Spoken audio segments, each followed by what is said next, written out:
Hello everyone, we are Group 2 from Room B and today we are going to talk about city planning in Hong Kong. We will mainly talk about three main points that we researched: transportation, population growth, and also a way to solve the problems. Let's talk about what city planning is. City planning is a process that focuses on the development and design of land use. The planning includes air, water, electricity, transportation, communications, and networks.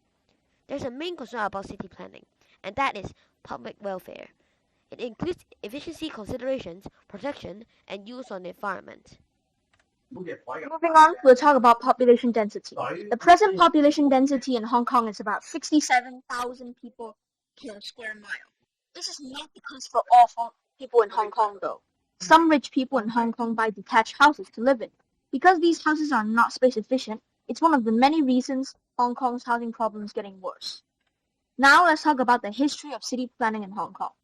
City planning started in the 1960s, but its first attempt was 31 years later, because of the Metro Plan in 1991. City planning focused on the urban and surroundings relationship. For example, Victoria Harbour. The city planning strategy was refined under the Metro Plan review. Now city planning is promoting urban planning and designs, making our lives much better. Let's now talk about new town development. Satellite towns first started in the 1950s. It was the start of a new concept in Hong Kong nowadays. These satellite towns still exist in Hong Kong, like Tuen Mun and Kwai Chung. Then we had new towns. This concept started in the late 1960s. Again, towns like this still exist, like Tuen Mun and Sha Tin. Overall, new town development is one of the things that improves our lives.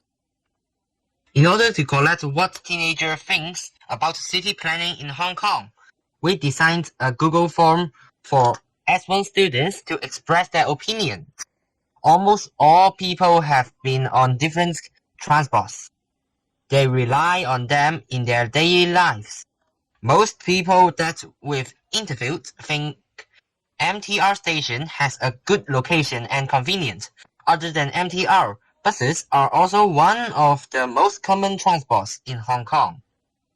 Buses can go to places where there are no MTR stations.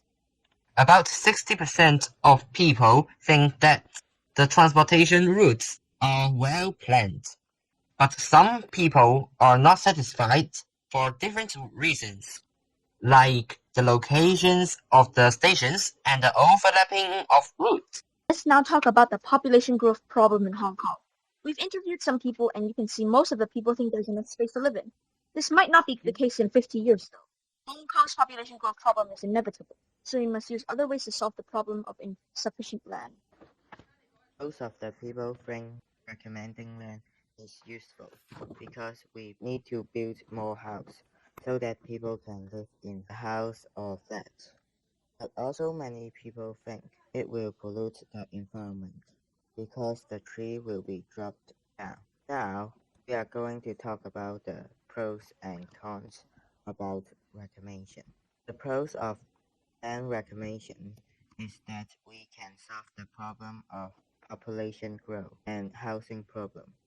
The con is that land reclamation will pollute the environment and break the ecosystem. According to our Google form, 55% people think recommending land needs 5 years or more because recommending land needs a lot of stuff to move. After watching a lot of data of Hong Kong, let's talk about the Southeast Asia country, Singapore. The land area of Hong Kong is about 1,100 kilometers square and just 720 kilometers square for Singapore. But Hong Kong has just developed about 250 kilometers square, but Singapore has already developed over 500 kilometers square. It's over 70% of their land. About public housing, Hong Kong has housing estate and home ownership scam housing estate. Singapore has HDB flats too. We can travel by MTR, bus, minibus, LRT, tram, taxi, and so on. In Hong Kong, in Singapore, they have MRT, LRT, bus, taxi, and so on. This is the similarities and differences between these two cities. Although Hong Kong has more land, but the developed land is less than Singapore. Therefore, we should be aware of it. To sum up, city planning has a lot of problems to face due to several issues like population growth and insufficient land in Hong Kong. Transportation is very useful and the government is taking more effort in planning new locations of stations. Insufficient land and population growth make people, especially low-income families or the poor, have no place to live. A method to solve this is to reclaim land, but it will damage the environment. We come out with some suggestions. Firstly, citizens can post up ideas of the location of stations that could be.